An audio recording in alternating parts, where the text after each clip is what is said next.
You ask Tiger to solve. This deals with linear equations with one unknown. The final result is x equals 5. Let's solve it step by step. Group all x terms on the left side of the equation. Subtract 11x from both sides. Group like terms. Simplify the arithmetic. Group like terms. Simplify the arithmetic. Group all constants on the right side of the equation.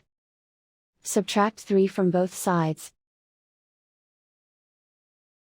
Simplify the arithmetic.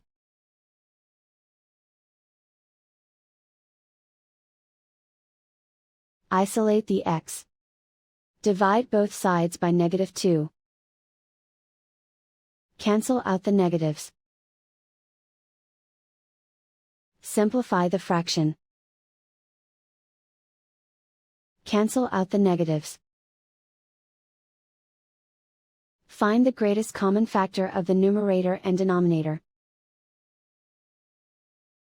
Factor out and cancel the greatest common factor. And so the final result is x equals 5.